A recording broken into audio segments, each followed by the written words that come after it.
नमो बुद्धा जय भारत। मैं ब्रिजेश कुशवाहा बुद्धा शासन यूट्यूब चैनल के जरिए आज मैं ऐसे महान व्यक्ति का जीवन परिचय आप लोगों के बीच में लाने वाला हूं जिनको भारत में नहीं पूरे विश्व में भी एक स्थान मिला है। तो फिलहाल आज जो हमारे बीच हमारे साथ प्रोफेसर वीरेंद्र जी मौजूद हैं, जो पुरातत्व विभाग से प्रशिक्षित भी हैं और वर्तमान में बुद्धा पीजी कॉलेज कुशीनगर के प्राचीन इतिहास के हेड भी हैं।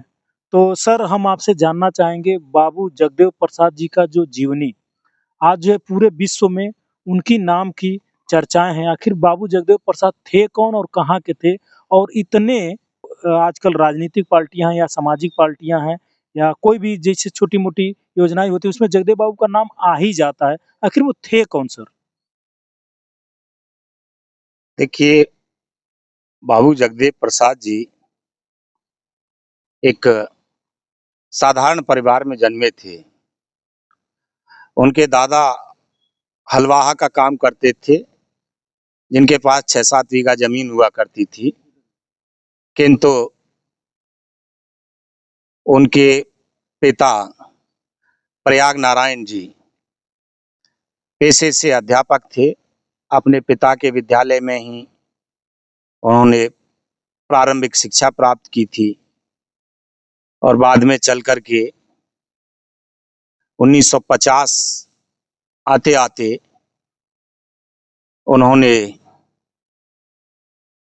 एमए इकोनॉमिक्स में पटना विश्वविद्यालय से किया था। उनका जन्म 2 फरवरी 1922 को हुआ था और उन्होंने बिहार लोक सेवा आयोग का इंटरव्यू दिया था। उस समय उन पर व्यंग कसा गया कि कोरी कुशवाहा, जिनका काम सब्जी उगाना होता है छोटे स्तर पर, वो अब डिप्टी कलेक्टर बनेंगे। तो इस तंज ने सदैव सदैव के लिए बाबू जगदीश प्रसाद जी को उत्साहित कर दिया कि इस समस्या का निदान वो करेंगे। जो ऊंच नीच, भेदभाव, छुआछात, जाति पाति, इसके निदान के लिए उन्होंने संकल्प लिया कि अब हम नौकरी नहीं करेंगे। और उन्होंने जो है 3 बार विधायक रहे, वो चुनाव लड़े और इस प्रकार से उन्होंने जो है संघर्ष प्रारंभ कर दिया। उस संघर्ष के क्रम में उन्होंने तमाम सारे नारे दिए, जैसे 100 में 90 शोषित हैं, 90 भाग हमारा है, धन धरती और राजपाट में पूरा अधिकार हमारा है, ऐसे करके उन्होंने नारे लगाए। जब उनका जन्म हुआ 2 फरवरी 1922 को, तो उनके जन्म का जो जिला था वो बिहार में पड़ने वाला गया जिला था, जहां भगवान बुद्ध को ज्ञान प्राप्त हुआ था, जिसे आज बोध गया कहा जाता है। प्राचीन अभिलेखों में भी बोध गया कहा जाता है, लेकिन वर्तमान दस्तावेजों में जिला गया कर दिया गया है। उसी गया जिले में बाबू जगदेव प्रसाद का 2 फरवरी 1922 में जन्म हुआ। और उसके पश्चात जब वो अपना भाषण दे रहे थे अपनी पार्टी के माध्यम से, तो उनकी पार्टी थी शोषित समाज दल।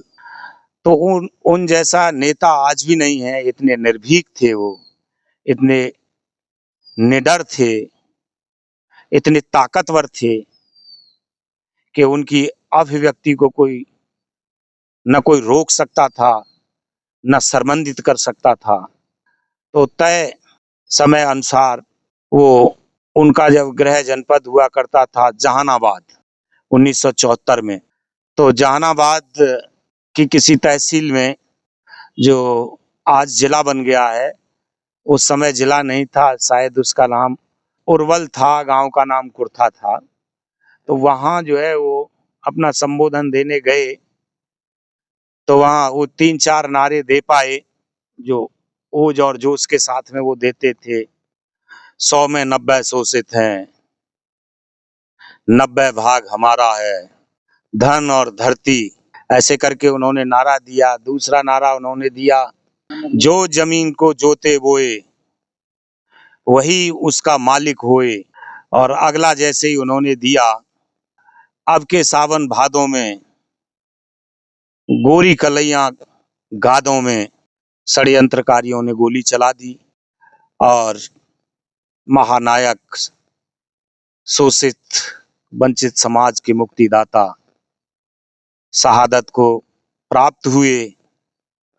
लेकिन जन समुदाय ने कोई मातम नहीं मनाया, नारे पे नारे लगाते रहे लोग, क्योंकि उनका एक नारा, बाबू जगदेव प्रसाद जी का एक नारा था कि पहली पीढ़ी मारी जाएगी और दूसरी पीढ़ी जेल जाएगी, तीसरी पीढ़ी राज करेगी। तो जैसे ही उनको शहादत प्राप्त हुई तो श्रोताओं को यह एहसास हुआ कि हमारी पहली पीढ़ी अब शहीद होने लगी और अगली पीढ़ी हमारी जेल जाएगी और तीसरी पीढ़ी राज करेगी। तो अभी तक की भविष्यवाणी बाबू जगदेव प्रसाद जी की सही साबित हो रही हैं। पहली पीढ़ी के लोग मारे गए, दूसरी पीढ़ी के लोग, चाहे शिबू सोरेन हों, चाहे लालू यादव जी हों, चाहे राजा हों, जो शोषित वंचित समाज के नेता थे, उन सबको जेल में डाला गया, आज तक डाले जा रहे हैं। लेकिन हर रोज बहुजन समाज, शोषित वंचित समाज अपने महापुरुषों के विषय में जान रहा है, उनकी विचारधारा को जान रहा है, एकीकृत हो रहा है। और वो कहते थे कि मैं हलवाहा तो रहूंगा लेकिन राजनीतिक हलवाहा नहीं रहूंगा, अर्थात किसी की पार्टी के लिए नहीं हल जोतूंगा कि किसी की पार्टी को मजबूत करें। वो कहते थे 15 अगस्त 1947 को ब्रिटिश साम्राज्यवाद भारत से समाप्त हो गया, किंतु उसके पश्चात भारत में सवर्ण साम्राज्यवाद अभी भी है। इस सवर्ण साम्राज्यवाद को मैं समाप्त करूंगा। भारत में चाहे जितनी भी पार्टियां हैं, चाहे कांग्रेस है, चाहे जनसंघ है, चाहे राष्ट्रीय स्वयंसेवक संघ है या अन्य पार्टियां हैं, चाहे मार्क्सवादी पार्टी है, इन सभी के शीर्ष नेता सवर्ण हैं और मैं किसी सवर्ण के अधीन उनकी हलवाई नहीं करूंगा। हम अपनी पार्टी बनाएंगे। इस क्रम में उन्होंने अपनी पार्टी शोषित समाज दल स्थापित किया और इस प्रकार से राजनीतिक ऊंचाइयों को उन्होंने छुआ और पूरे ओज के साथ, बड़े गर्व के साथ अपने समाज को एकत्रित करके निर्भयता के साथ, निर्भीकता के साथ, ताकि उनका शोषित और वंचित समाज अपने को शोषित न समझे, वंचित न समझे, वो अपने को शासक समझे। तो ओज भरे नारे लगाए और उन्हीं नारों के बीच में एक गोली चलती है और परम पूज्य बाबू जगदेव प्रसाद जी शहादत को प्राप्त होते हैं। ये उनका संक्षिप्त जीवन और संघर्ष था। सबसे बड़ी एक समस्या और उसका क्वेश्चन मतलब आम पब्लिक का आता है कि आखिर जगदेव बाबू को लेनी क्यों कहा जाता है और लेनी नाम जो है उपनाम, उससे क्या संबंध है जगदेव बाबू का? देखिए, तुलना किसी से किसी की नहीं जा सकती और मैं यहाँ जो कहने वाला हूँ किसी महापुरुष को ऊंचा और नीचा करने के लिए नहीं है। बाबा साहब जहाँ तक थे, कानून के निर्माता थे, संविधान के निर्माता थे, सच में मूल निवासियों के मुक्तिदाता थे, लेकिन वो आहिस्ता आहिस्ता बदलाव कर रहे थे। बाबू जगदेव प्रसाद की रफ्तार बहुत तेज थी, वो बहुत जल्दी जो है बदलाव कर रहे थे, जिससे विरोधी सवर्ण या मनुवादी कहें, वो घबराए हुए थे। वो इस मायने में मार्क्स भी थे, लेनिन भी थे। मार्क्स ने एक विचारधारा दी, सिद्धांत दिया, बुर्जुआ वर्ग और सर्वहारा वर्ग। बुर्जुआ वर्ग पूंजीपति है सर्वहारा वर्ग शोषित है, पीड़ित है, वंचित है, मजदूर है, गरीब है, और समस्त सर्वहारा वर्ग को एकत्रित करने के लिए सिद्धांत दिया मार्क्स ने। और सिद्धांत देने के पश्चात वो दुनिया छोड़ के चले गए, और उस सिद्धांत को जो अमली जामा पहनाने वाले लेनिन थे। लेकिन यहाँ दोनों ही जगह बाबू जगदेव प्रसाद मार्क्स भी थे और लेनिन भी थे। उन्होंने सिद्धांत भी दिया बाबू जगदेव प्रसाद जी ने, और उसको एप्लीकेट भी किया, अमली जामा भी पहनाया। उन्होंने ये थ्योरी दी कि जो पश्चिमी देशों में 10% पूंजीपति या अभिजात वर्ग या बुर्जुआ वर्ग था, भारत में वही 10% सवर्ण थे या मनुवादी थे। उन्हीं को बुर्जुआ कहा, बुर्जुआ से तुलना की जगदेव बाबू ने। और पश्चिम में जो 90% शोषित थे, मजदूर थे, श्रमिक थे, भारत में उन्होंने SC ST OBC या बहुजन या मूल निवासियों को उन्होंने सर्वहारा कहा, और उन्होंने संकल्प लिया कि मैं सर्वहारा की सत्ता लाके ही रहूंगा। और उन्होंने लाया। इतने त्यागी थे कि उनको मुख्यमंत्री बनाया जा रहा था, क्योंकि वो उसके हकदार भी थे। लेकिन इसके बावजूद भी उन्होंने जो हमारी अन्य बहुजन जाति यहाँ हैं, उनके व्यक्तियों को मुख्यमंत्री बनाया। जैसे कर्पूरी ठाकुर जी थे, एक बार तो उनके साथ भी लोचा हुआ कि वर्तमान मुख्यमंत्री को जिसने हराया वही मुख्यमंत्री बनेगा। तो बाबू जगदेव जी की पार्टी थी शोषित समाज दल, उससे एक सिन्हा जी चुनाव लड़े। सिन्हा जी ने जो है विगत मुख्यमंत्री को पराजित किया। तो लोगों ने कहा कि भाई जिसने पराजित किया है उसी को मुख्यमंत्री बनाए, तो इस पे भी सहमति दे दी। तो उनका जीवन 51-52 साल का था। इतने छोटे जीवन में उन्होंने सिद्धांत भी बना दिए और सिद्धांतों को अमली जामा भी पहना दिया। इस प्रकार से वो कार्ल मार्क्स भी थे और लेनिन भी थे। वर्तमान समय में जो भी भारत में राजनीतिक पार्टियां हैं, वो उनके कुछ शब्दों को ही लेके चल रही हैं, तो उस पे आपका क्या कहना है सर? वर्तमान में जितनी बहुजन पार्टियां हैं, मैं व्यक्तिगत तौर पे कह रहा हूं, जो मुझे लगता है कि बाबू जगदेव प्रसाद जी के 20% मार्ग पे भी नहीं चल रही हैं। बाबू जगदेव प्रसाद का अनुकरण बमुश्किल 20% कर रही है। 80% अभी भी कोई भी भारत की पार्टी नहीं कर रही। नारा दे रहे हैं, लेकिन उनका संकल्प था कि नेतृत्व हम किसी सवर्ण को नहीं देंगे। लेकिन जितनी बहुजन पार्टियां हैं, सब में सवर्ण नेता हैं। वो सवर्ण साम्राज्यवाद से मुक्ति चाहते थे, देश मुक्त हो। लेकिन कहाँ है? नारा दे रही हैं, हलवाई कर रही हैं, जुताई कर रही हैं सवर्णों के लिए।